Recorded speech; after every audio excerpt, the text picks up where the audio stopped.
Estas 4 bocas convocadas son las de Raúl Mansilla, Diana Belaustegui, Marimé Arancet Ruda y Gabriel Gómez Saavedra. La organización de la actividad del día de hoy va a dividirse en 2 rondas. En una primera ronda, cada uno y cada una de las y los escritores va a tomarse 10 minutos aproximados para compartir textos de su autoría que haya elegido, éditos o inéditos, ¿sí? Ahí corre la libertad de cada escritor y escritora. Luego de esa primera ronda en la que vamos a escuchar sus textos narrativos, poéticos, vamos a hacer una segunda ronda, que es la ronda de las entrevistas.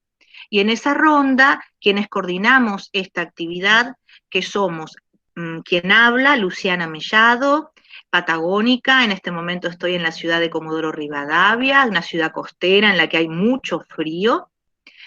Vero Juliano, colega de la Universidad Nacional de Tucumán, que nos dirá luego cómo está allá por Tucumán, y Gloria Quispe, colega también de la RELA, de la Universidad Nacional de Jujuy, y ella residente en la provincia de Jujuy.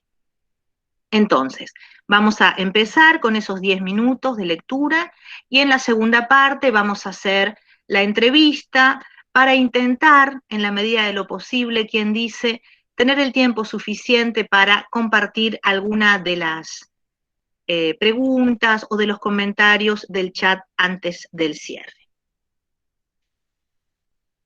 Voy a invitar a el patagónico, que está en la lista de las bocas que van a hablar hoy, que es Raúl Mansilla, un querido escritor de nuestra región, y voy a presentarlo muy brevemente, haciendo referencia a unas pocas líneas de su vida, para que quienes están escuchando tengan algunos datos de qué es lo que hace Raúl, ¿sí? O qué es lo que hizo y ha publicado. Raúl Mansilla nació en 1959 en Comodoro Rivadavia. Reside en Neuquén desde 1982. Es poeta, docente, performer y fundador del grupo Celebriedades. Dentro de su obra publicada se destacan Las estaciones de la sed, El héroe del líquido, No eras un viajero inglés y Oralidad esquizoide. En 2006 se publicó su obra reunida bajo el título El viaje metafísico del héroe. Publicó además un libro titulado Relatos orales del interior del Neuquén en 2017. Se desempeñó como docente de enseñanza media y capacitador de maestros en Neuquén en el área de lengua y literatura, y, por nombrar solo otro dato de su vida, podemos recordar que fue promotor de la cátedra Educadores Revolucionarios Carlos Fuentealba en La Habana, Cuba, en el año 2015. Bienvenido, Raúl, un gusto muy grande tenerte en esta reunión con la que iniciamos un ciclo de nuestra querida red. Te voy a dejar directamente entonces tus 10 minutos para que compartas textos. Bueno, buenas tardes a todos y todas.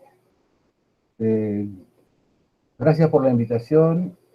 Estoy muy contento de participar y de escuchar y de ver gente de otros lugares del país, como el NOA, ¿no? Bueno, voy a leer directamente estos 10 minutos, poemas. Saqué la cuenta 9:50, medianoche, pero por ahí voy a andar en 10 minutos. El viaje. Material peligroso. El viaje es un objeto. Se ofreció a mi vista con sus lados disímiles.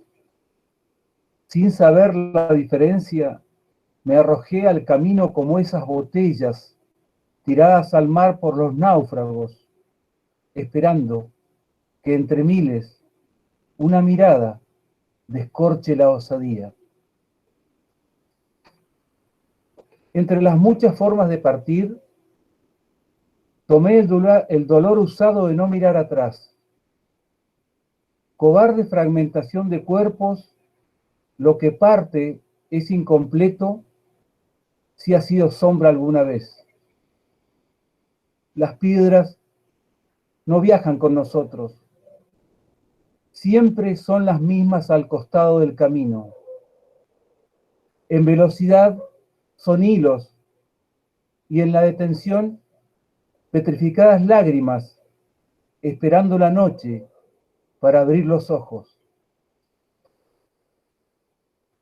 Cuando entendió la geometría del paisaje, ya se habían borrado los paralelos y las sombras. Mudo, no tuvo palabras para definir la soledad. Perdido en un mapa de viaje, ni un punto de vista siquiera, ni un mojón, precariamente hizo una casa de madera, de la que yo salí una noche cuando entró el alcohol. Extraviado, ya sin tonos, exaltó colores que dijo tener en la manga, y los griegos entraron a la miseria del hogar en un caballo delgado, sin equilibrio, inverosímil. Fotografía de un hombre al pie de un ómnibus de larga distancia. Hace 20 años que un hombre está partiendo en esta foto. Alto, de pantalones anchos, al pie de un ómnibus azul. Sonriendo débilmente entre un pueblo muerto por la espalda y la sombra de un fotógrafo sin sexo. ¿Qué es lo que ha sido del camino de este hombre? La foto no lo sabe. Siempre será más fácil saber lo que hicieron alguna vez los dinosaurios que la historia de un hombre emprendiendo un camino como este. Nunca sabremos si comió en las paradas, si transitó 2 veces ese camino con la misma sed. Tras los lentes oscuros, la pared cierra paso a nuestras interpretaciones posibles. Puede que para el hombre de pantalones anchos que saluda al pie del ómnibus azul, el viaje no haya sido un arte menor, sino una colosal estatua que se armaba, rompía y volvía a desarmar. Puede que para el hombre que partía, el adiós solo haya sido una unidad de medida de una intuición que nunca entenderemos, por lo complejo que resulta interpretar aromas que faltan, pistas necesarias que no están en esta foto, oculta mucho tiempo por mi madre y descubierta en un invierno que no tiene fin.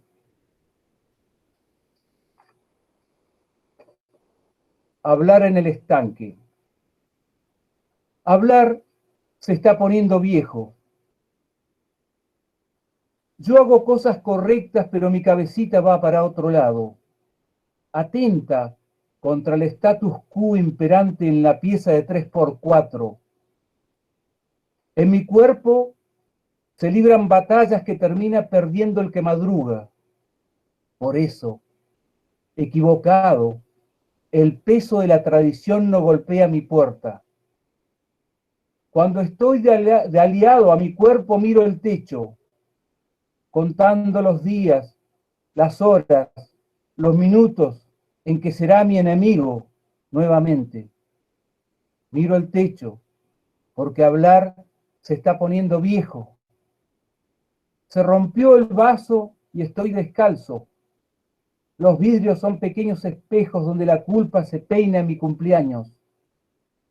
Quizás nunca supe apretar el botón correcto. Hablar ya es algo en desuso. Ningún sapo del estanque quiere ser Hitler todavía, porque con croar no alcanza. Hablar se está poniendo viejo. lo que se conoce. Son las 5:26 de lo que se conoce como mañana. Lo que se conoce como historia va en sentido de las flechas del reloj con el rostro de Jesús en un viernes que pudo haber sido santo, en un viernes doblegado, en un sobre con nosotros, en la cama de una plaza, adentro de lo que se conoce como abrazo. Perhaps, en las 5:35 de lo que se conoce como vida. Lo que duró, que se conoce como mar, para pensar el ir y venir en la misma marea. El mar, para pensar esa enorme cantidad de gotas juntas, para decir azul. O estaremos alguna vez acá, juntos, sentados, parados, en cuclillas, observando la línea perfecta de lo que se conoce como amor. Son las 5:41 de lo que se conoce como desamparo, de lo que aparece ante los hombres en peste, en cabeza, en las calles donde solo pasan algunos autos con gente ebria y taxis amarillos con bajadas de bandera digital, en la ciudad que dejó el miedo de la gente que vuelve de perder lo que se conoce como dignidad. Me gustaría verte, me gustaría verte, me gustaría verte, me gustaría encontrarte, me gustaría encontrarte, me gustaría escucharte, me gustaría escucharte. En un breve chasquido, en el tiempo, en la flecha, en la misma punta donde viajan nuestras dos certezas, que conocemos en secreto, de la cual no hablaremos, y que se conoce como milagro, o los que dispongan los evangelios, o lo que crea conveniente la acumulación de saberes amontonados sobre nuestros cuerpos, en lo que se conoce como soledad. El último, arroz. Un puñado de arroz es la medida de los solos. Una mosca da vueltas, nadie le va a preparar una celada. Alcohol y fármacos para la mudez de la ciudad. Es la noche y lo alto, y más allá donde vivió, y más allá donde vivió también, y más allá. Volverá la felicidad, eso seguro. La ciudad será distinta. 2 puñados de arroz, eso es felicidad. Gracias. Bueno.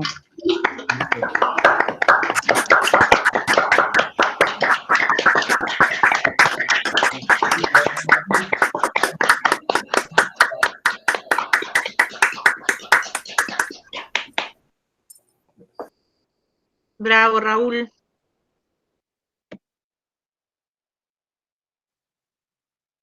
Bueno, muy buenas tardes, no sé si se me escucha ahí. Bienvenidos nuevamente y gracias a todos los que participan y especialmente a Diana Belaustegui, la escritora santiagueña que les voy a presentar en este momento. También voy a hacer una breve reseña de sus textos y de ella. Ella nació en 1974 en Santiago del Estero. Ha publicado 2 libros de cuentos, uno, Escorpiones en las tripas, del 2014, y Cuentos inadaptados, La era de la destrucción, del 2018.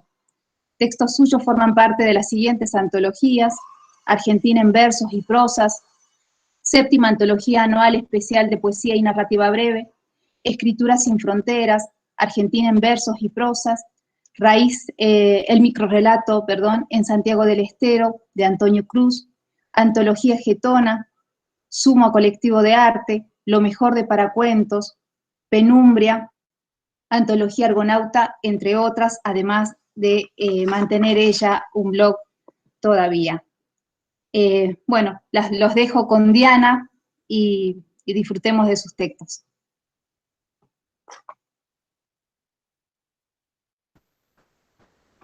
Me parece que salió Diana, me parece que la vi abandonar la sala. Ah, mira, porque estaba hasta hace rato, estaba.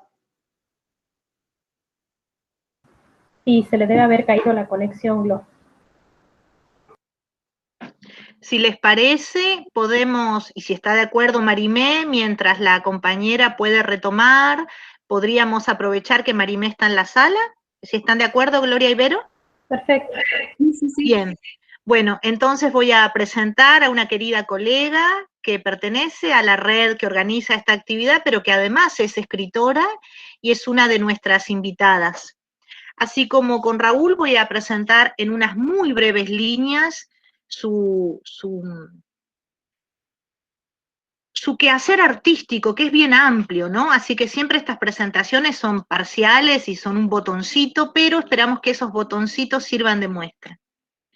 Marimé Arancet Ruda nació en 1967 en Buenos Aires, donde actualmente vive.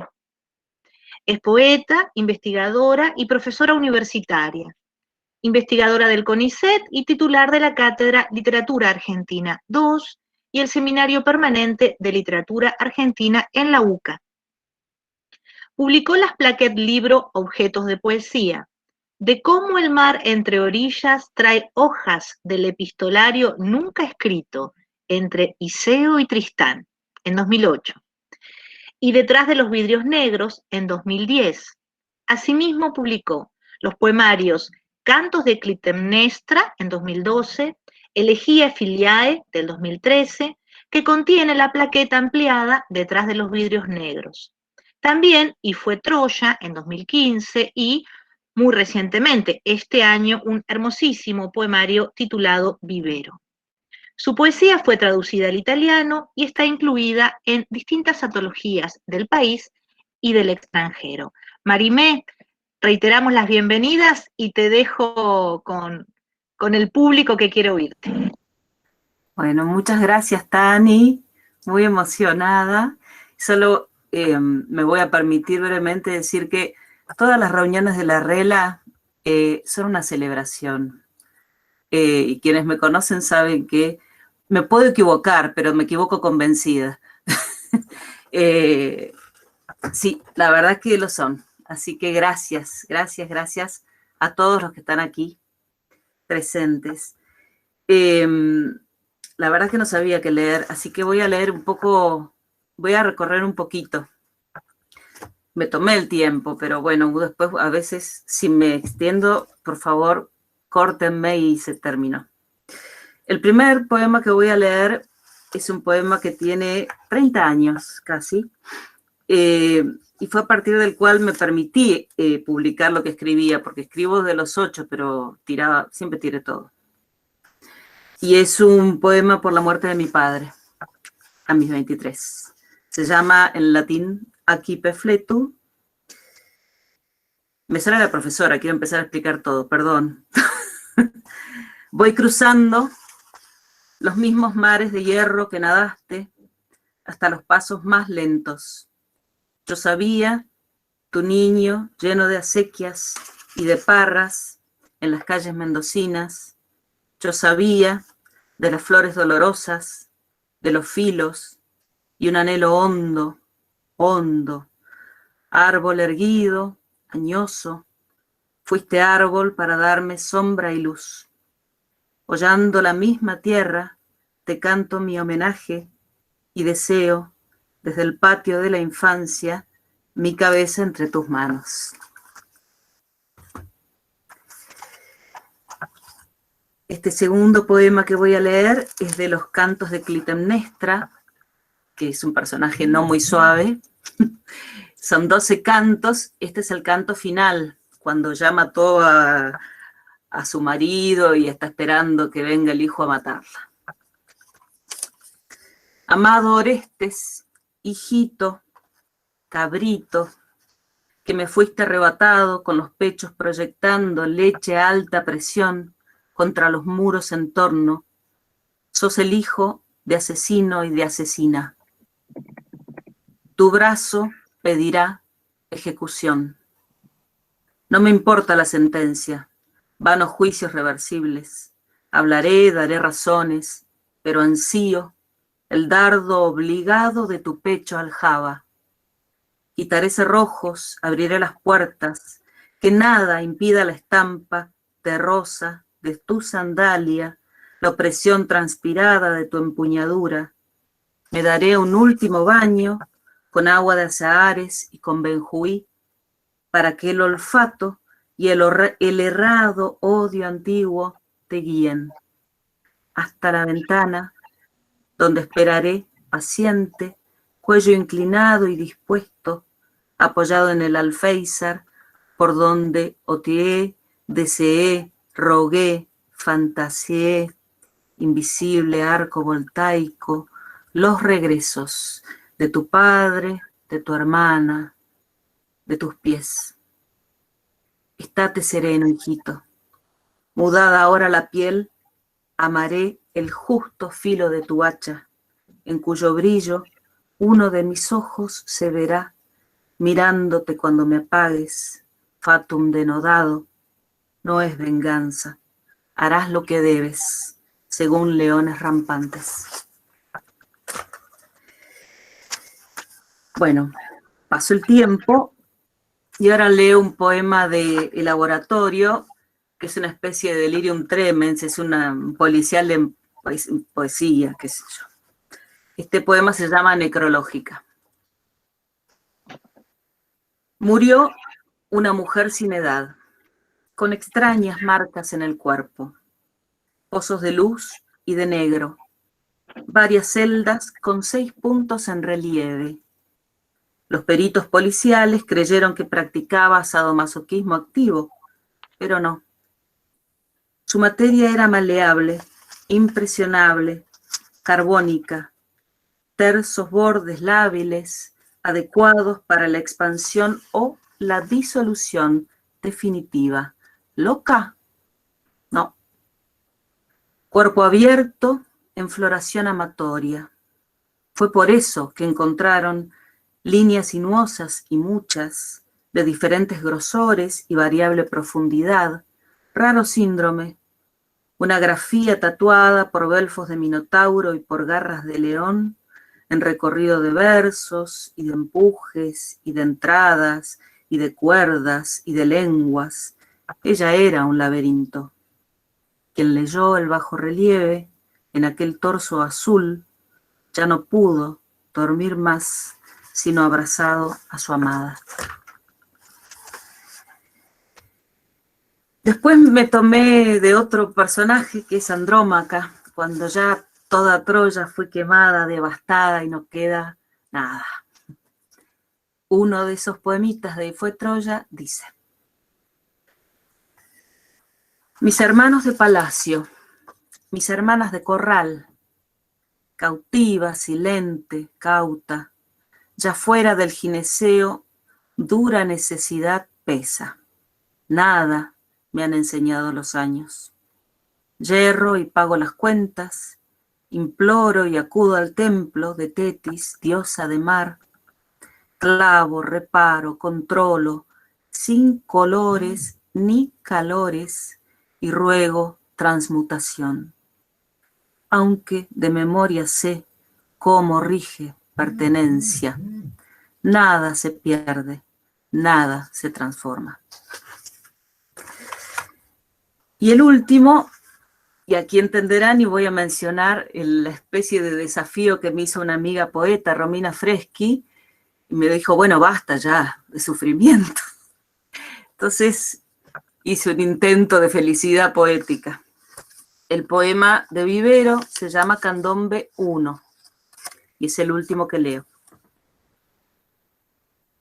Canto, canto, pie azul, pie arrojado en vuelo, acompasa, ojos palmera, posible, luciérnaga en el pezón, sobre blanco corazón, atiborrado de platos, tazas, cacerolas, fuentes, desvanecidos al tacto de tu contacto, tu lengua, que me inyecta en vena esferas de luz, ventrícula cotidiana de tu amor 4 hemisferios, astrolabio pequeñito que guardo bajo tu nuez, para viajar un abrazo que devasta sin abrigo y demuda hasta el desbande. Gracias a todos. Muchas gracias. Muy bien, muy bien. Muy bien, María. Hermoso.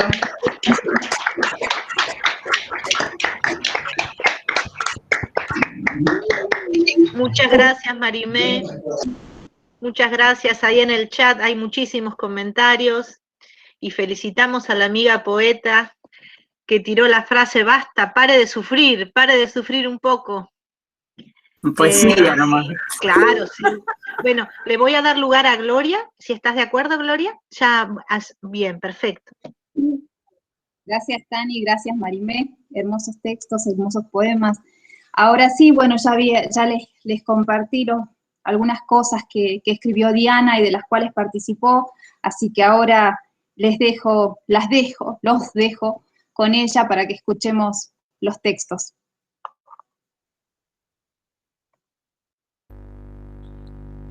Hola, gente, ¿qué tal? ¿Cómo están? Hola, Gloria. No sé si me están escuchando bien? Sí, te escuchamos, pero no te vemos. Perfecto, sí, no sé qué le ha pasado a la netbook, así que me he tenido que venir a la PC. Mil disculpas. Bien, comienzo con un texto que se llama El homínido perfecto. No fue el hombre, con su inteligencia extraordinaria de la que siempre se jactaba, el que halló la fórmula perfecta. Fueron las plantas. Y Dios vio que el producto era bueno. El homínido perfecto. Le transmitieron la buena nueva en un mensaje que la Pachamama llevó oculto entre las tetas. Cuando sacó la hoja ancha y verde, toda mojada por la transpiración de la vieja, Dios contuvo las ganas de echarla de sus aposentos sagrados con olor a lavanda y escuchó con atención. La vieja traía el prototipo, un homínido hembra de caderas anchas. Dios buscó el error y a simple vista era perfecta, desprovista de maldad, ecológica, empática, verde, con aroma a flores silvestres. Este será el reemplazo del hombre, espetó la vieja. Cuidará el planeta para ir a hijos cuando sean necesarios y no tirará las bolsitas de plástico al mar, proclamó contenta. Y Dios miró hacia atrás, esperando que llegara el prototipo macho. La vieja comprendió y volvió a hablar. Solo será hembra. Cuando veamos que el mundo comienza a sanar, podremos sacarle un par de centímetros de una costilla para fabricar una pija que será puesta en alguno de los hijos del prototipo. Dios sonrió de costado, intentando no agarrarse de la panza para alargar la carcajada. Le pidió a la vieja, con olor a transpiración, que dejara el prototipo en el sótano para poder inspeccionarlo con mayor detenimiento y darle el visto bueno en cuanto estuviera seguro. Ni bien la vieja bajó hasta las oquedades de la tierra mugrosa donde residía. Dios se reunió con el hombre. Tengo una mina escondida que puede llegar a suplantarte, le dijo. Y el hombre levantó una ceja. Tiene sangre verde. Y si no lo haces desaparecer, hasta yo corro el riesgo de golpe de estado. Y si yo caigo, vos estás en la lona. El hombre tuvo miedo. Esa noche se presentó en los aposentos del Padre Santo y bajó al sótano con 1 kilo de manzanas y el siseo de una serpiente en su propia garganta.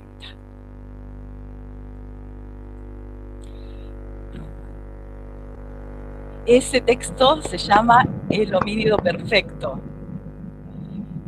El siguiente, compañeras. Pasó junto a la pequeña ventana y de reojo alcanzó a ver la tela de araña. El cerebro procesó la información con lentitud. Retrocedió espantada. La malla donde vivía su compañera de departamento estaba llena de pequeñas arañitas blancas, tan distintas a su madre, una poderosa morocha de patas gruesas. Se llevó la mano a la cabeza. ¿Cómo había sucedido aquello? Le había permitido vivir junto a ella sin cobrarle la mitad del alquiler con la sola condición de que no podía engendrar críos. Era lo único que pedía. ¿Y ahora cómo haría? Cuando la encontró hace un par de meses, le dio pena correrla, así que decidió dejarla dentro de su hogar y le puso una cámara de vigilancia cerca para evitar que cualquier macho se acercara y tentara a la morocha de piernas gruesas de incurrir en la concupiscencia y que le dejara el departamento lleno de crías. Y ahora esto, ¿cómo se resolvía? ¿En qué momento había sucedido? ¿Dónde estaba el padre para hacerse cargo de la descendencia? Caminó de un lado al otro sin saber qué hacer. Se había acostumbrado a su presencia. Cuando llegaba destruida por la inmundicia de su existencia, tomaba una silla, se sentaba junto a la muchacha de múltiples piernas y le contaba sus penurias. Nunca imaginó tamaña traición. Regresó a mirarla sin poder creer semejante afrenta. La morocha estaba quieta en medio de todas las pequeñas blanquitas. Parecía reina en su reino y ya no más una compañera de departamento. Dolida en lo más hondo del alma, tomó la decisión. No podemos ser tantos. El departamento es pequeño, dijo mientras le ponía un frasco encima para protegerla y rociaba con veneno a las crías. Las pequeñísimas albinas se retorcieron, llevando las patitas al centro del cuerpo, creando formas hermosas para que la muerte las encontrara seductoras, y cuando sacó el frasco del cuerpo de la madre, se alejó sin mirarla. No podemos ser tantos, volvió a insistir, sintiéndose la peor asesina de niños de la historia. En lo que resta del día intentó darle su lugar para que realizara el luto correspondiente y no regresó a verla hasta el día siguiente. La encontró colgando de un hilo de seda, las piernas gruesas de la morocha inmóviles y duras. Su morocha se había suicidado. Su morocha la había dejado en el mar de mierda que era su propia existencia. Retrocedió horrorizada, tocándose su propio vientre abultado. Ninguna de las dos había respetado la condición de no críos. La bípeda no toleró el abandono. La parca esa misma noche se paseó por entre las habitaciones siguiéndola de cerca, y cuando la vio preparando el nudo corredizo en la soga, se pudo saltar la cuerda mientras esperaba que se decidiera. No tuvo que esperar mucho. La bípeda se suicidó cerca del cuerpo de su compañera del departamento muerta. Las piernas de las dos formaban una decena que era una belleza de observar, musculosas, tiesas, colgadas, abancadas por el viento que se colaba por la ventana abierta.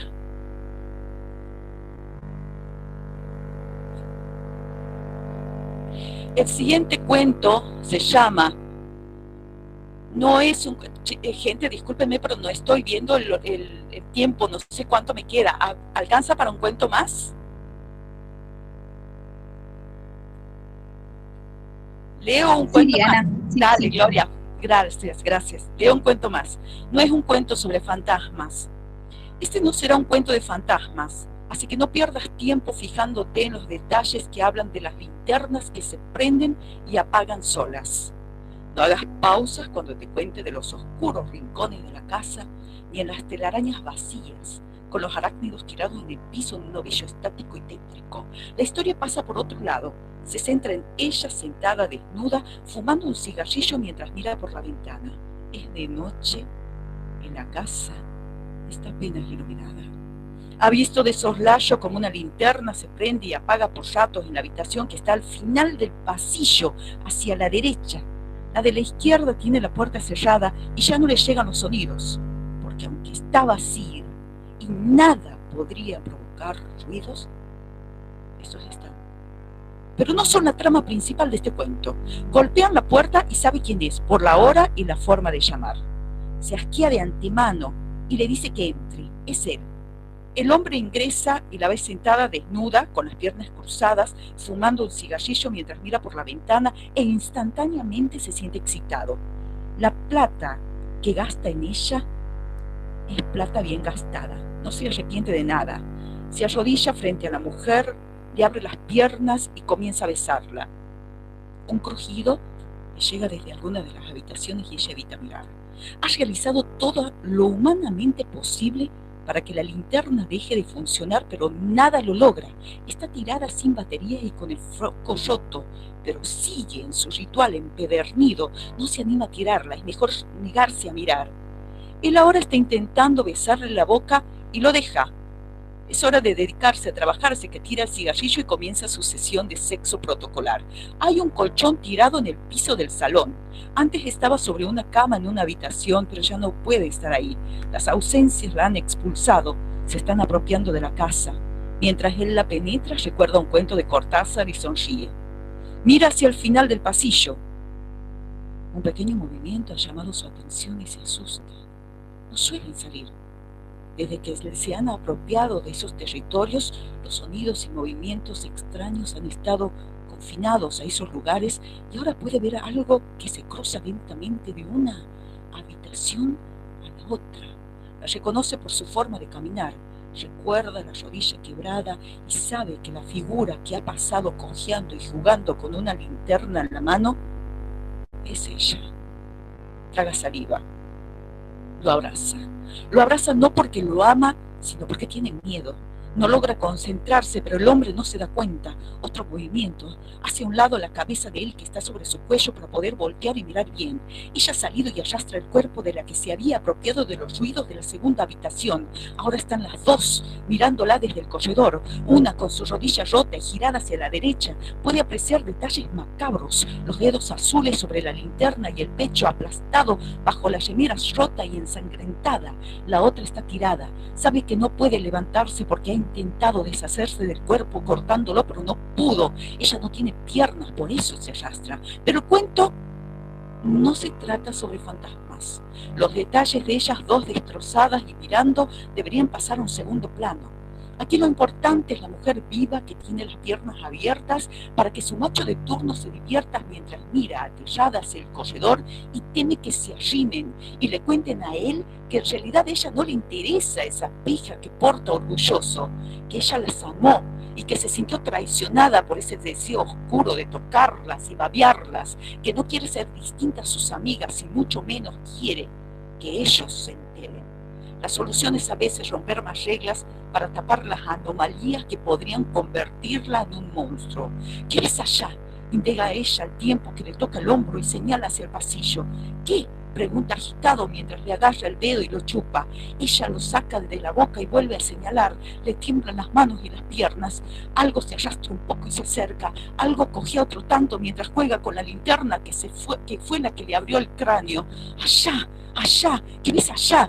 Entonces, él entiende y mira, y cree ver algo y se levanta, y deja de penetrarla, y achina los ojos, y de pronto las pupilas se dilatan y respira hondo para gritar.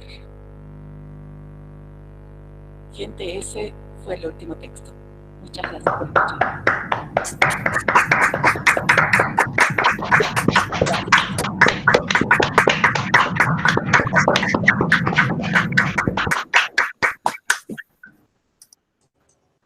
Muchas gracias, Diana. Es hermoso escuchar los cuentos de tu voz. Ahora los dejo con Vero. Gracias. Buenas tardes nuevamente. Un placer escuchar las lecturas. Ahora voy a también, como hicieron mis compañeras, voy a leer una breve reseña biográfica de Gabriel Gómez Saavedra y automáticamente Gaby toma la posta con la lectura de tus textos.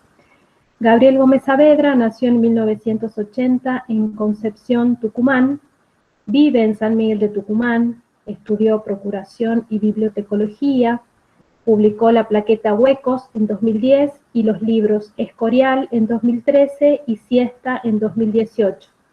Colaboraciones suyas han sido incluidas en La Gaceta, en Hablar de Poesía, en La Papa, en Vallejo y Compañía, Perú, Iris News Italia, y etcétera. Son muchas sus contribuciones. Entre otras distinciones, ganó el Premio Municipal de Literatura San Miguel de Tucumán, Género Poesía, Región NOA, y fue seleccionado por el Fondo Nacional de las Artes como becario del programa Pertenencia, puesta en valor de la diversidad cultural argentina. En 2019 fue invitado a participar del Festival Internacional de Poesía de Buenos Aires. Bueno, Gaby, te escuchamos. Muchas gracias, Vero. Reitero el agradecimiento a la RELA por la invitación. Muchas gracias a los y las compañeras escritoras y escritoras por sus producciones me han deleitado, la pasé muy bien escuchándolos. Bueno, y gracias a todos y todas de las personas que están acá acompañando este ciclo. Voy a comenzar con 3 poemas que pertenecen a un libro que está inédito, que se llama Era, y voy a cerrar con 3 poemas de un libro que salió en el 2018 que se llama Siesta. El primer poema se titula Los lugares muertos y tiene un epígrafe del poeta santiagueño Pablo Raúl Truyenque que dice así: solo me duele el silencio de las cosas que envejecen. Los lugares muertos. Estaban porque estaban las personas que latían cerca. Ninguna fundación resiste incompleta, desdentada por la abrasión del tiempo. Mesas, paredes y patios celebrados, mulas que, sin carga ya, vuelven desorientadas de no hallarse. Esas voces me conocían y me dejaban entrar con lo cotidiano. Yo tiraba piedras y piedras al agua, inconsciente del último círculo que se formaba. Ignorante, feliz, pobrecito. En los regresos, una herida de supernova se traga todo, dejándolo intacto. El siguiente poema se titula Telaraña. El ritmo es un insomnio sin materia en la araña que teje su tela en mi ventana. La dejo hacer, apagando el instinto de exterminio, porque en esta casa, como en todas mis casas, soy y fui un huésped que se desvanece, y en todas ellas una araña cubrió las aberturas. La tela desde aquí es imperceptible. La araña está como apoyada en el aire, pero sin el aire. Como dije, la dejo hacer. Hay que dejarlas hasta el límite ciego de la fatiga, porque solo una cárcel de barrotes impalpables puede llegar a ser verdadera y nos ofrecerá el privilegio de lamer el rostro de la libertad con la lengua de los mudos.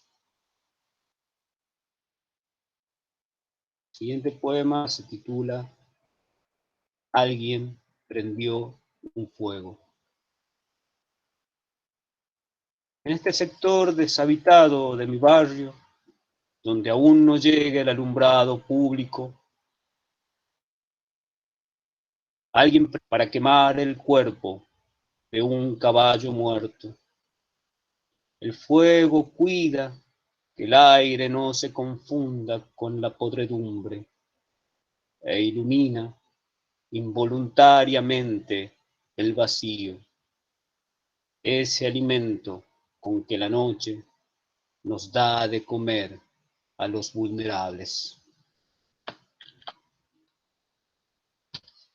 Y ahora unos poemas de este librito que se llama Siesta.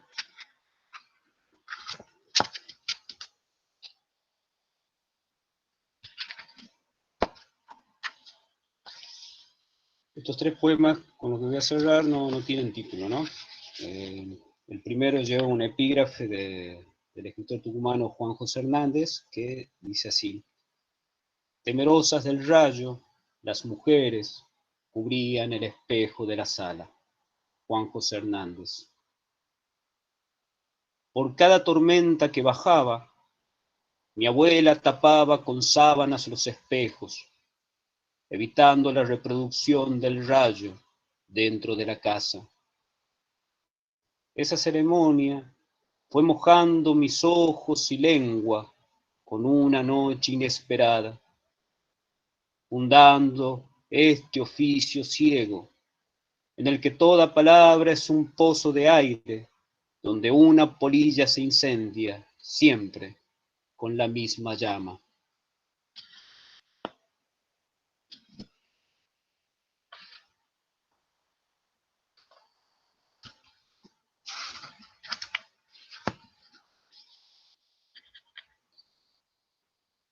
Un pájaro, o algo así, chilla cuando paso frente al galpón nocturno. El sonido es de cuchillo, pero el animal se niega y no logro divisarlo. Pájaro o algo así, ha sonado nuevamente, pero muy cerca de mí, pero en lo absoluto del día. Engorda y engorda su metal hasta aturdirme. Engorda y presiento que no ha de cesar hasta que no me vea destrozar cada una de las máscaras de mis ocultamientos. Y finalizo con uno breve. Una mujer sujeta una jaula recién comprada. Ambas son ocupadas por el silencio. La jaula todavía deja pasar el aire. La mujer no. Muchas gracias.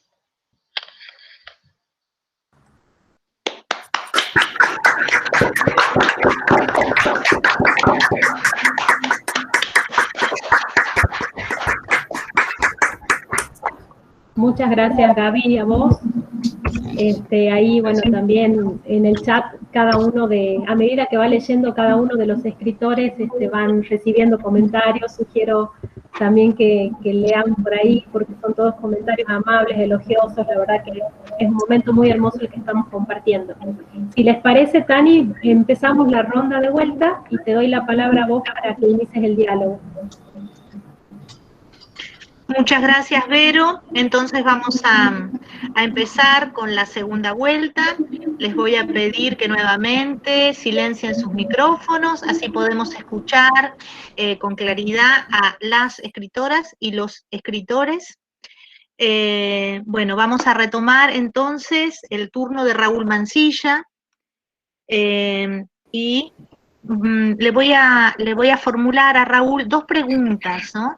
No es un cuestionario, no es un interrogante, no es la policía parándote en la ruta para pedirte papeles.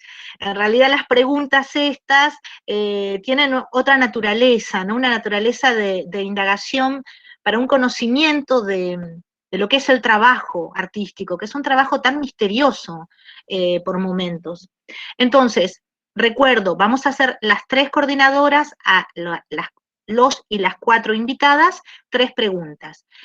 Para no marearlos, en mi caso voy a hacerte, Raúl, 2 preguntas, y una vez que vos las respondas, tomándote en la medida de lo posible cada uno de ustedes aproximadamente 10 minutos, no sobrepasarnos, te voy a hacer la tercera pregunta, que es idéntica para los 4 invitados, ¿sí? La primera pregunta que quiero compartir con Raúl desde esta instancia de interpelación y desde la amplitud al conocimiento del artista, del creador, es recordar que en un poema, Raúl, en un poema dice, y lo voy a citar en este poema, Raúl dice: la poesía actual tiene el tabique roto. No soy muy original, porque buscando en internet entrevistas que le hicieron, encontré una muy interesante que le hacen 2 escritores de apellido Jerez e Iglesias, y le preguntan esto que le voy a volver a preguntar.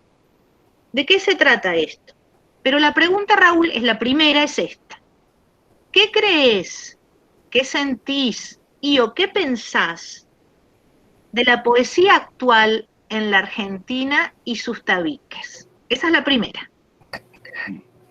Y la segunda tiene que ver con nuestro contexto, ¿no? Con un contexto que nos afecta en el país, pero en todo el mundo, que es el contexto de aislamiento por la pandemia.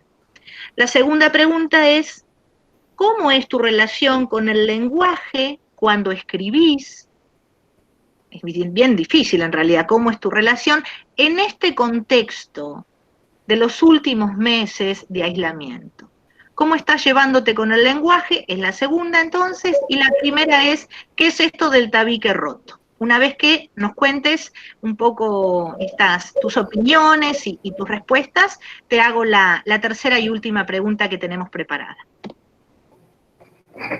Bueno, en cuanto a la primera pregunta, sí, es parte de un poema en realidad, un poema largo, que se llama La física en el barrio San Lorenzo.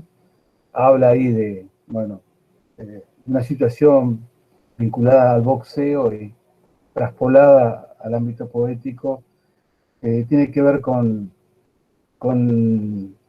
es hace un tiempo eso, pero tiene que ver con una situación particular que me pasó con un defensor de la poesía de los 90, me acuerdo.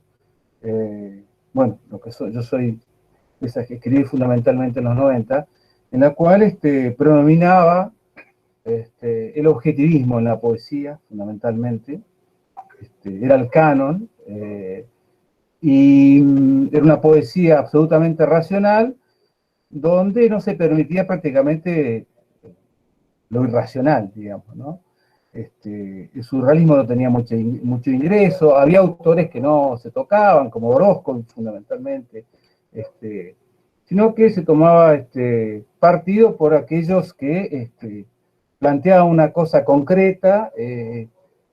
Por supuesto, me parece que el movimiento objetivista de los 90 nace a partir de cierto cansancio que hay con la voz del poeta, aquella voz magnánima, épica del poeta, y como resultado se intenta, digamos, desacralizarla y hacer otra cosa.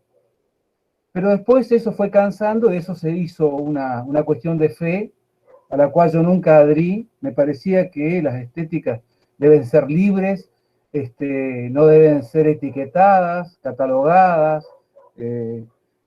puestas en distintos lugares, y me parecía que de alguna manera de esa poesía objetivista de los 90 siguió con el transcurso del tiempo y se acomodó bastante en algunos sectores que me parece que eran propios de las publicaciones que allí se hacían, ¿no? Digo, Bahía Blanca, el triángulo, Bahía Blanca, Buenos Aires, Rosario, y un poco Córdoba también, eran el núcleo, en la cual en esos 90, digamos, nosotros no existíamos, el resto no existía. Uno pudo ver las publicaciones que se hacían y eran mínimas, digamos, y nosotros, yo en realidad, a mí no me interesaba demasiado, pero notaba que se hacía una cosa muy parecida. No sé si supongo que las épocas quizás determinen los contextos políticos, sociológicos, históricos, determinen las estéticas, quizás sí, y por eso a veces aquellas escrituras que se salen de esos parámetros son las que después del tiempo las recupera, ¿no? Pero de eso era lo que yo hablaba. Es un comentario un tanto viejo con respecto a esas poéticas que todavía permanecen, algunas de ellas, y que no hay con qué darles, no le entran balas, digamos, hablando mal y pronto, y que a mí me molestaban un poco en el sentido de cierta soberbia de ese núcleo, digamos, de ese eje donde se daban las poéticas de Argentina.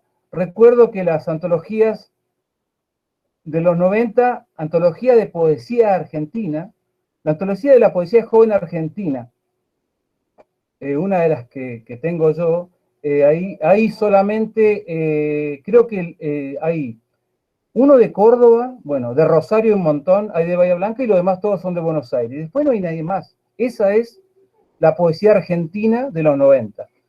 Entonces me parecía que eso era un despropósito. Y entonces, bueno, por eso surgió, a partir de una discusión que tuve con un referente de esa generación, que ya maltrecho y ya tiroteado, lo encontré en Bariloche en una oportunidad, todavía defendía eso, y entonces me enojé un poco.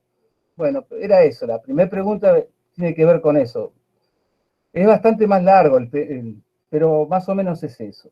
La segunda pregunta es, ¿cómo me ubico en este contexto de pandemia? Yo generalmente ahora estoy leyendo, me dedico a la historia fundamentalmente, Soy investigador en historia, estoy trabajando en eso, mi trabajo tiene que ver con eso.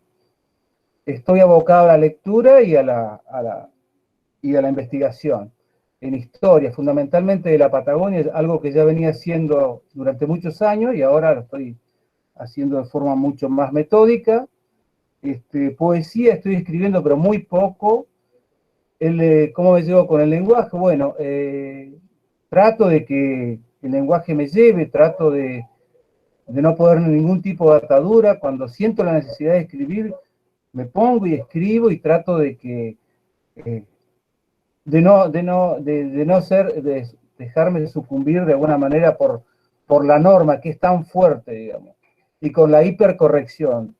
No soy una persona que corrija mucho, porque noté que cuando corregía mucho desaparecía la idea primaria, primogénita del texto, perdía ese candor, perdía el calor, perdía un montón de cosas con el excesivo, la excesiva corrección. Entonces ahora directamente corrijo cada vez menos. Eso te podría decir de lo que me pasa en este momento, digamos, ¿no? Leyendo siempre, haciendo prólogo de poetas jóvenes que me llegan. En la Patagonia, bueno, Luciana Sabe, hay una gran cantidad de poetas, fundamentalmente de mucho talento, mujeres. Muchísimas mujeres que escriben muy bien. Es un fenómeno que se ha dado por razones que serían para una reunión muy particular, porque hay mucha tela que cortar. Pero bueno, eso es lo que puedo decir sobre, no sé si me extendí, pero es eso más o menos lo que tengo para decir. Muchas gracias, Raúl. Muy claro, muy importante lo que decís. Me parece que es un aporte importante también en el marco de esta actividad, porque justamente esta actividad busca potenciar el discurso federal respecto de la literatura y la noción de que nuestro país es un país plural y por lo tanto sus literaturas también lo son. Y la última pregunta es cortita, y siempre esas preguntas breves son medio tramposas, capaz. Tiene que ver con el nombre del ciclo, con el poema de Orozco, y es la pregunta de ¿con qué boca, esta es una metáfora, por supuesto, ¿con qué boca preferís escribir, Raúl? Con la boca de los sueños, con la boca, como dije anteriormente, irracional, con esa boca que me da la oscuridad más que la luz, con esa boca que tiene, que es deforme, ¿no? Con la boca que trastabilla, y que también ve el día, con esa boca. Nada más. Muchísimas gracias. Un aplauso para nuestro invitado.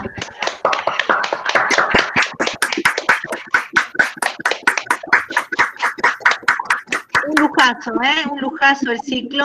Le doy el lugar a Gloria. Bueno, voy a hacer mis dos preguntas a Diana. La primera es, ¿por qué el terror? ¿Por qué escribir terror y a veces que se contamina con la literatura distópica, con el siniestro, con el grotesco? Esa es la primera pregunta. Y la segunda es, ¿cómo es escribir en Santiago del Estero este género? Y también, ¿cómo es su proyección a nivel regional y a nivel nacional incluso? Esas son las dos preguntas. A ver, la primera pregunta. Escribo terror porque es el único medio por el que encuentro para poder comunicarme. No es algo que yo haya decidido, no es algo que yo haya dicho, bueno, voy a escribir un cuento de terror en este momento. Es simplemente la forma de narrar que tengo cuando tengo una idea en la cabeza y me siento a escribir un cuento, sale en esa configuración. Me gusta mucho el género de terror, no solo en la lectura, sino también en las películas. Entonces creo que es medio obvio que me comunique a partir de ese género. No es algo que está hecho de antemano, es decir, como te digo, no es algo que digo, me voy a sentar a escribir terror. No, sale así. No creo que no sé, no creo que pueda escribir de otra manera. Escribir terror dentro de Santiago del Estero. Santiago del Estero, al santiagueño le encanta el terror. Lo ves en la base, en las raíces, todos los relatos y las leyendas de los santiagueños están íntimamente ligadas con el terror. Tenemos el alma mula, tenemos el crespín. Escribir terror en Santiago del Estero es como seguir contando historias de abuelas, pero desde un lugar más urbano, nada más, nada más. Se encuentra mucho el terror dentro de todo lo que vos busques aquí en Santiago del Estero. Decime qué más, Glory. Bien, y bueno, ahí las respuestas fueron cortitas, aprovecho.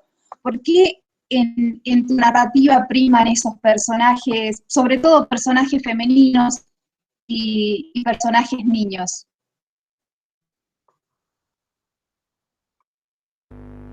Personajes femeninos y personajes niños, eso es lo que he escuchado, se ha cortado un poco el audio, discúlpame. Los personajes femeninos, casi siempre mis cuentos tienen personajes femeninos, creo que tengo muy poquitos donde el personaje protagonista sea un hombre, y es porque no logro ponerme en la piel de un hombre, no sé cómo reaccionaría, no sé cómo construir un personaje genuino de un hombre, entonces por eso trato de no meterme en ese lugar en el que no podría hallarme. Escribo mucho con personajes femeninos que no te digo que me representen, sino que muestren una mujer que está lejos de lo utópico dentro de lo que la sociedad necesita que sea. Me gustan los personajes femeninos que no encajan dentro del estereotipo de la femineidad.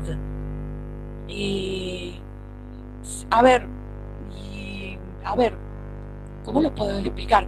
Nunca he sido una mujer femenina y no por eso soy menos mujer que cualquier otra persona, que otra mujer. Y bueno, por eso es que necesitaba construir personajes que un poco sean lo que soy yo, llevado a la máxima expresión, por supuesto, porque tengo un montón de personajes que se escapan a lo de la femineidad, pero entran dentro de tablas macabras. Entonces es por eso, nada más que por eso, los personajes son femeninos porque no logro meterme en la mente de un hombre, nada más que por eso. Bien, y la última es esta pregunta común. ¿Con qué boca escribís, Diana? En esa metáfora de la boca. Sí, escribo muchas veces escribo con la boca de la hembra que está cansada del machismo, que está podrida de los feminicidios, que intenta dejar un mensaje y ayudar y poner un granito de arena en la lucha que estamos teniendo hoy las mujeres contra el patriarcado. Con esa boca estoy hablando. Muchas gracias, Diana. Gracias a ustedes por haberme invitado. Muchísimas gracias.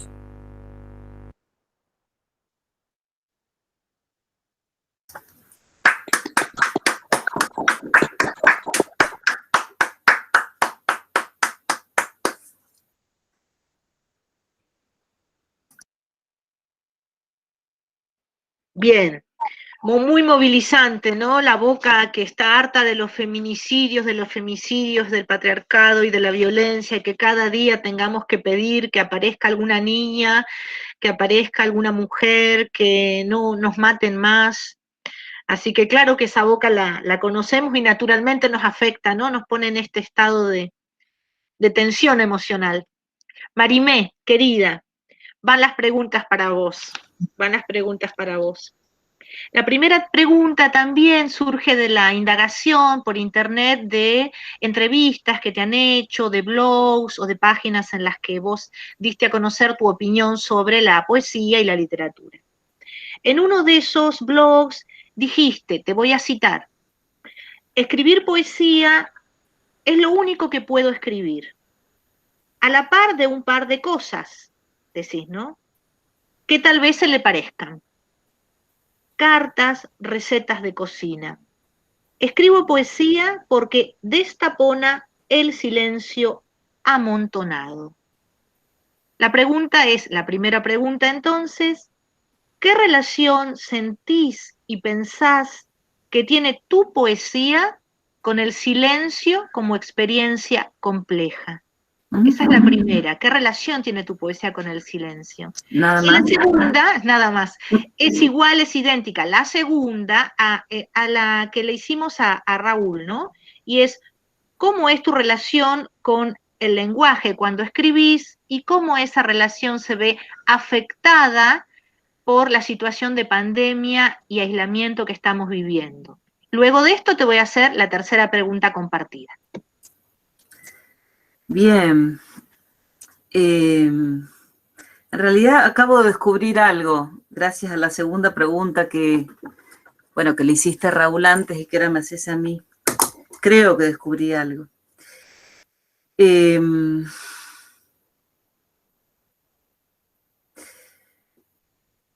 La verdad es que no sé qué relación tiene el silencio con... Creo que el silencio y la palabra están siempre unidas. Siempre. Y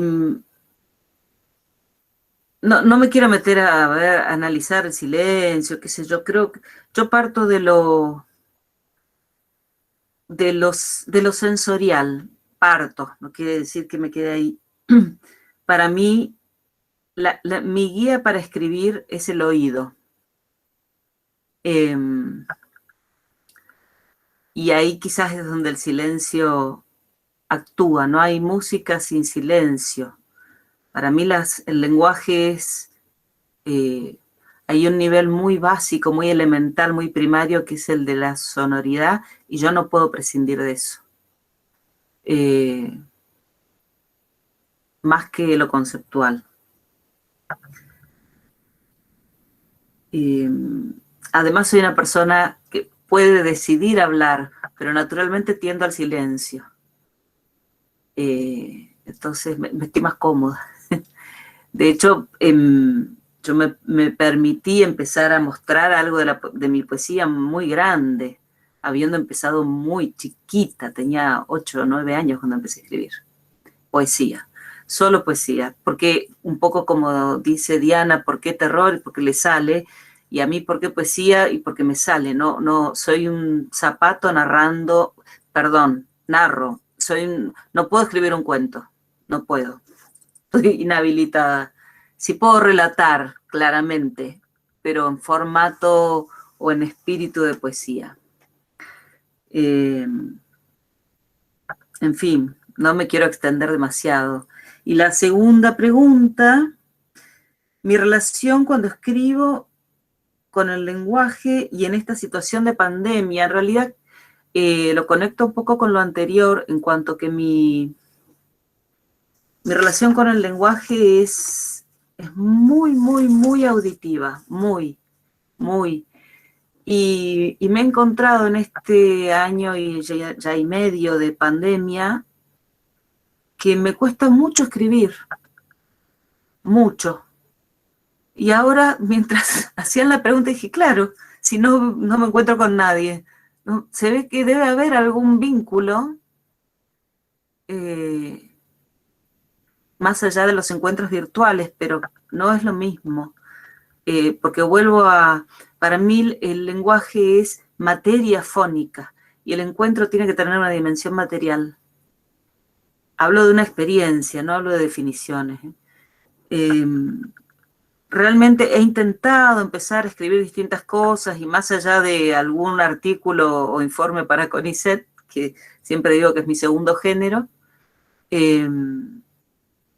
no, estoy trabadísima. No hay caso. Eso es. Bueno, Marimé, y entonces la tercera y última pregunta es, ¿con qué boca escribís, Marimé? ¿Con qué boca preferís escribir? Bueno, voy a ser reiterativa, perdón, ¿no? Primero con la boca del oído.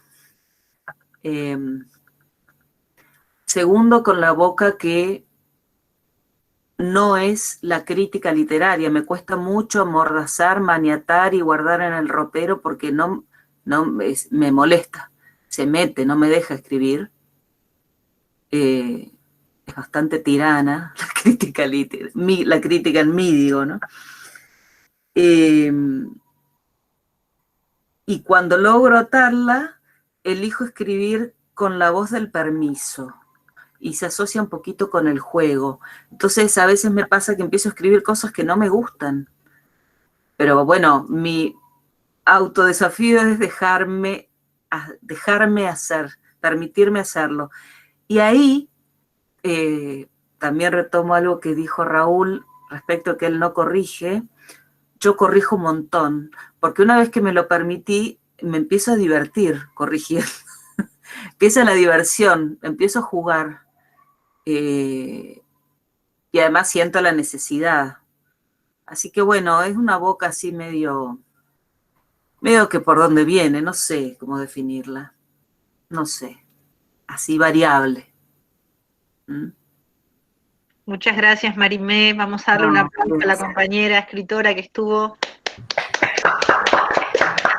Gracias.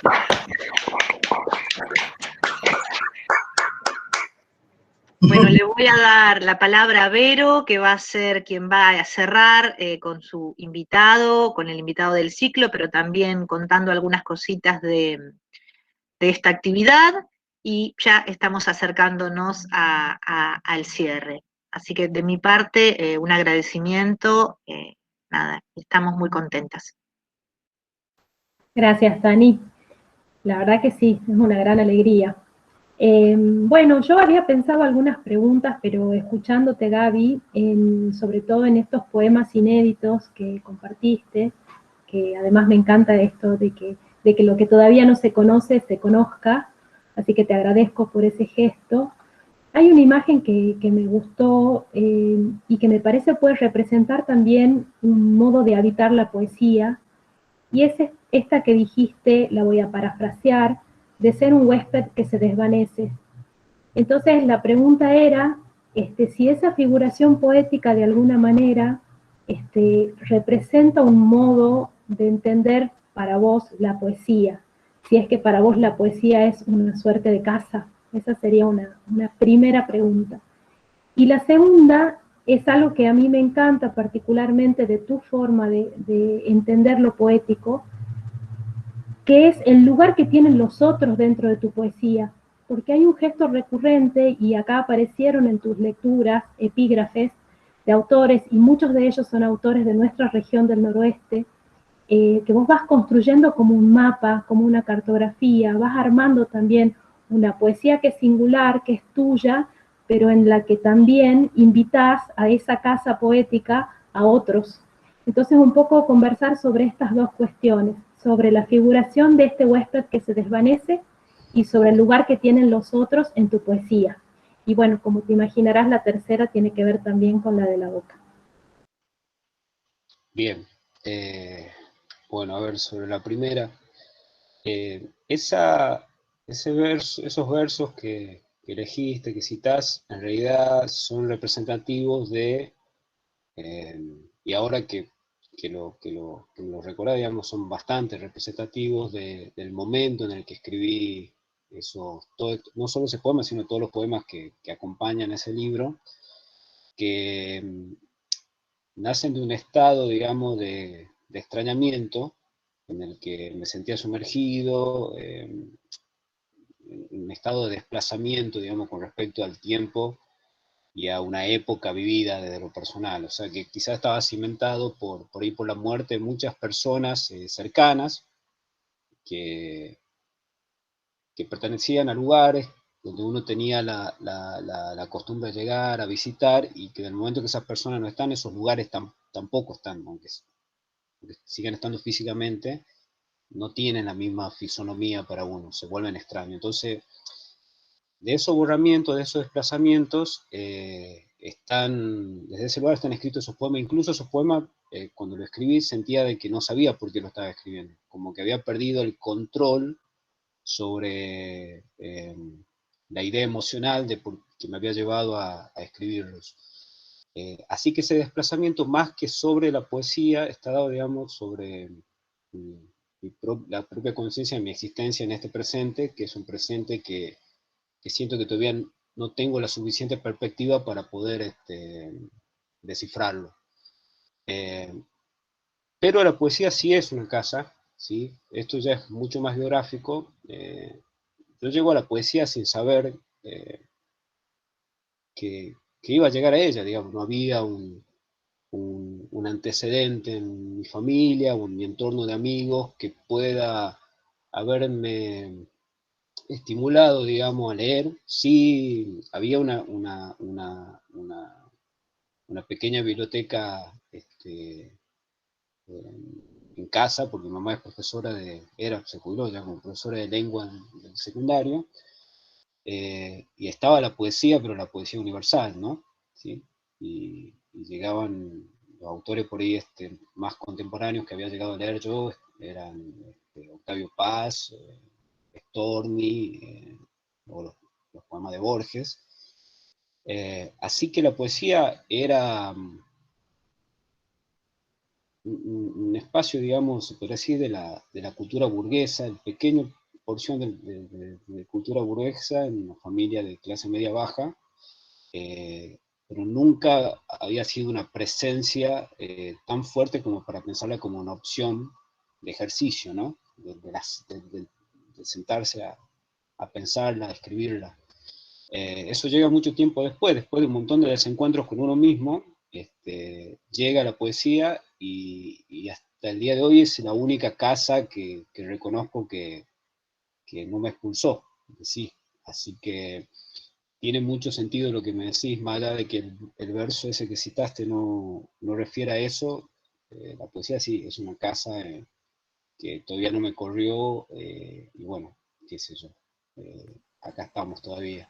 Una casa que no te corrió y una casa a quien vos convocás a otros, que es la segunda parte, bueno, de la pregunta. Sí. Y de esos otros, además, yo quiero puntualmente también traer la presencia de Inés Araoz y de Víctor Redondo, que son poetas que se representan mucho para vos.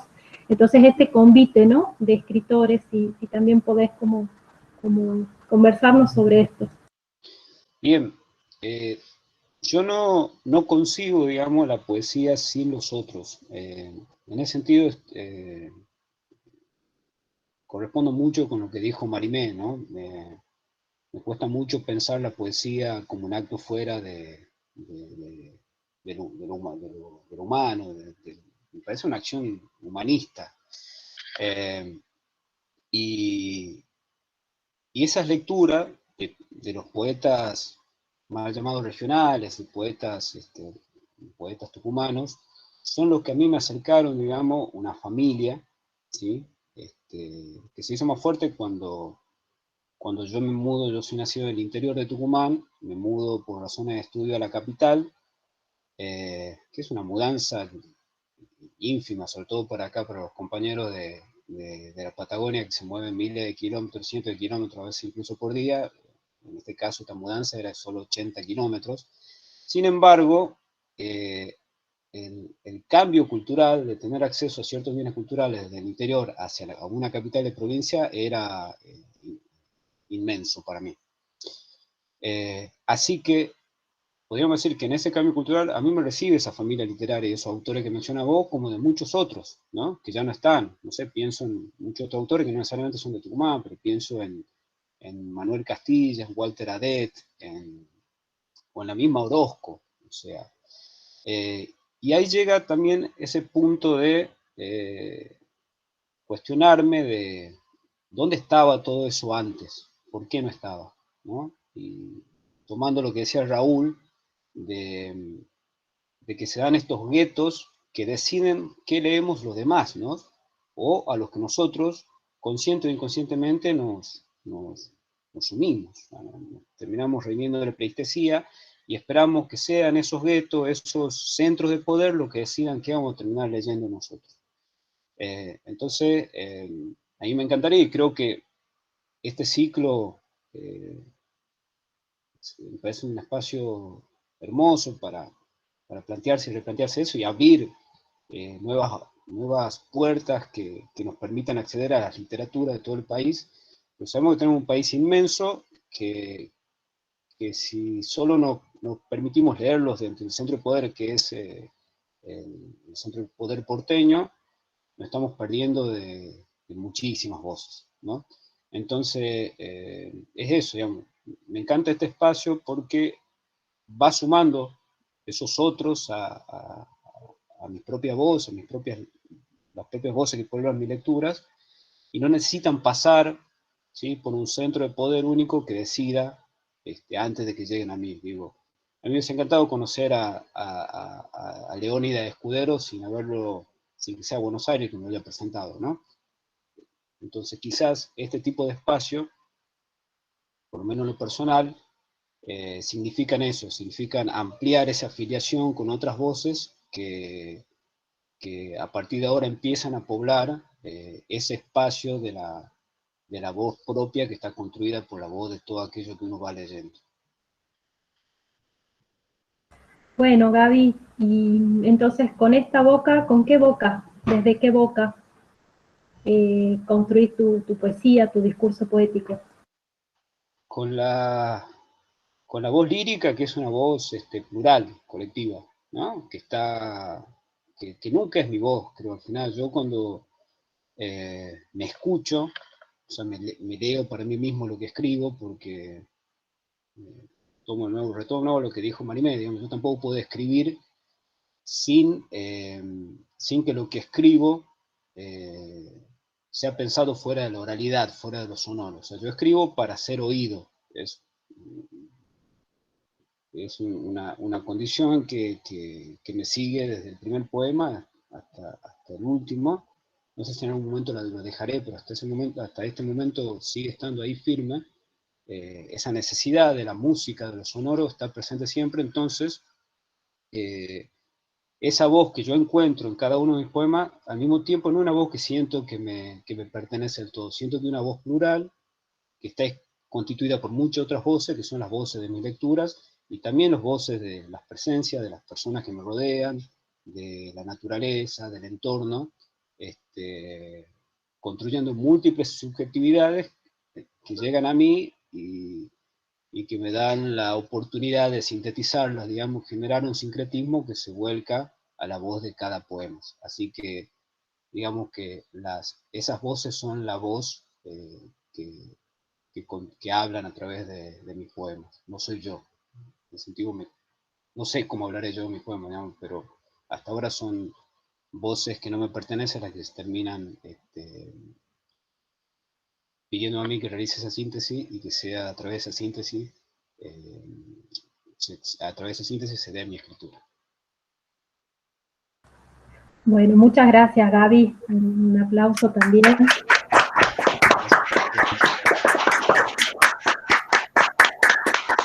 Hay muchos mensajes en el chat. Hay uno de Raquel que me pareció también hermoso compartirlo, de Raquel Guzmán, que dice esta idea de la poesía como hospitalidad, y me parece que es ese gesto, ¿no? También de una forma del amor, la poesía como una forma del amor fraterno, y creo que es un poco el clima que hemos vivido, ¿no? Son las 7:30, Tani, no sé si antes del cierre podemos, capaz que si alguien tiene deseo de los participantes de hacer algún comentario, darle la palabra, creo que tenemos tiempo.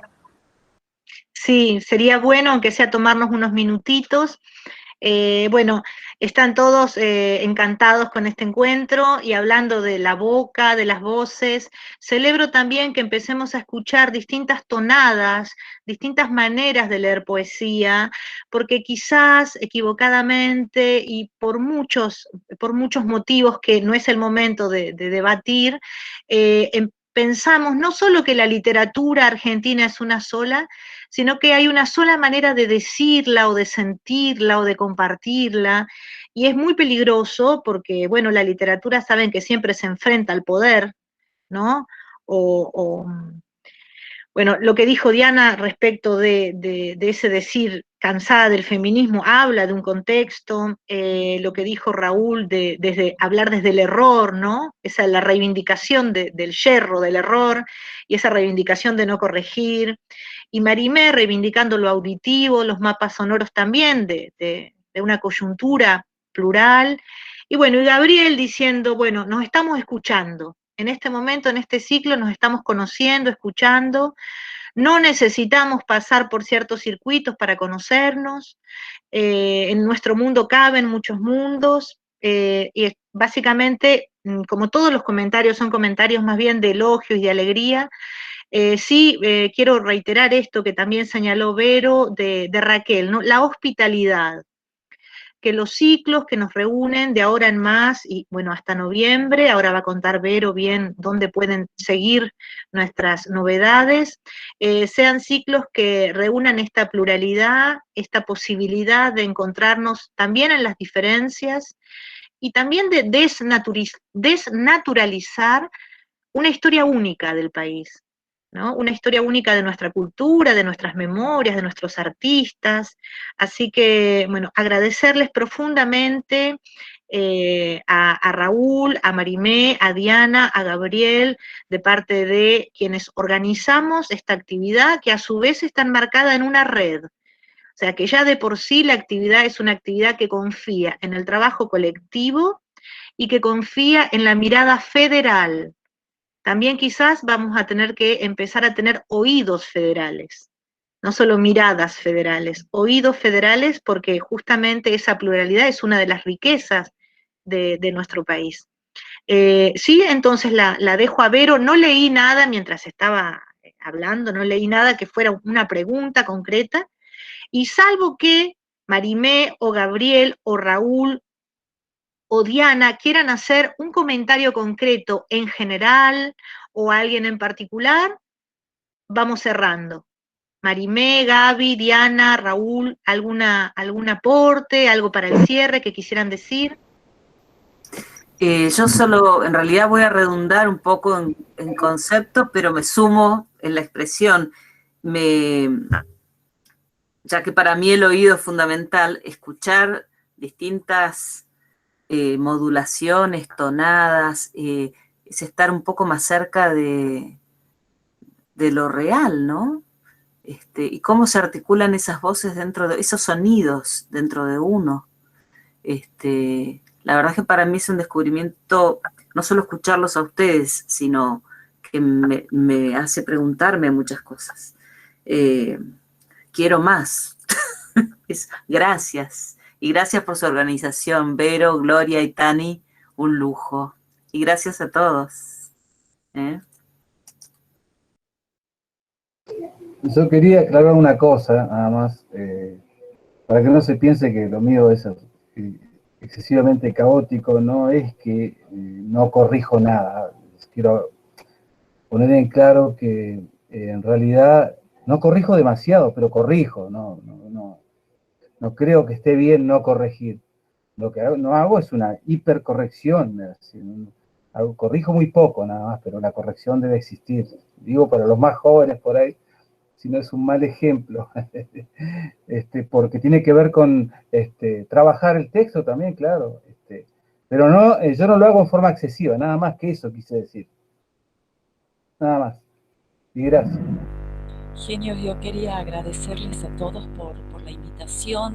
Mientras los escuchaba, pensaba en esto de la pandemia y cómo ha abierto nuevas formas de comunicación, porque si no fuese por esta cuestión de tener que estar encerrados en la casa, yo no los habría conocido a ustedes. Ha sido un placer tremendo compartir todo, escucharlos a ustedes, escuchar lo que leían, lo que producían.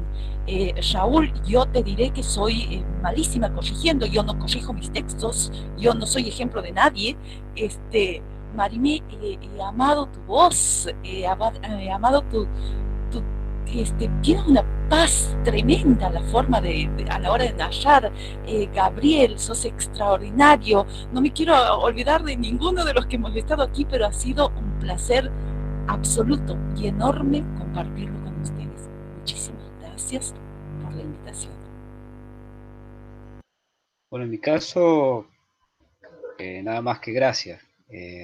Creo que la regla no tiene nada que corregir. Han hecho un ciclo fantástico y ojalá, y les deseo larga vida a este ciclo. Ojalá se siga reproduciendo, podamos conocer nuevas voces. Yo había tenido la oportunidad de leer algo de Raúl, de Marimé y de Diana en antologías, publicaciones, en blogs que están en la web, pero escucharlos, escuchar el tono, el carácter puesto en cada verso, en cada línea de un relato, sin duda le imprime un valor agregado a esto. Y bueno, nada, gracias de nuevo a la regla por abrirme sus puertas y abrir la puerta a tantos compañeros para que nada, se siga extendiendo esto, se siga reproduciendo y nos sigamos leyendo sobre todo, ¿no? Enriqueciendo la biblioteca interna. Muchas gracias. Bueno, muchas gracias a todos por sus palabras. Vamos a cerrar entonces, porque luego el video que estamos grabando vamos a compartirlo en el canal de YouTube, que prontamente va a estar habilitado. La RELA, que es esta Red Federal de Estudios de Literatura desde la Argentina, tiene canales de comunicación. El ciclo particularmente tiene una cuenta de Instagram. Allí vamos a ir subiendo todas las novedades de los ciclos que vendrán. Este es un ciclo, es el primero de varios que va a haber, una vez al mes hasta noviembre, así que vamos a estar encontrándonos. También RELA tiene un espacio en Facebook, donde también vamos publicitando. Así que están todos invitados a conectarse a través de las redes sociales y bueno, y a seguir como en este diálogo literario por ahora virtual, y esperemos que pandemia mediante en algún momento podamos encontrarnos presencialmente. De mi parte y de parte de Gloria y de Tani, muchas gracias a los escritores y las escritoras, a quienes han asistido con su escucha atenta y con sus comentarios tan amables. Y de parte personal, muchas gracias a Gloria y a Tani por apostar al trabajo colaborativo, a apostar siempre por el consenso y por el acuerdo para que esto sea lo mejor. Qué bueno, un beso grande para todos y nos despedimos aquí.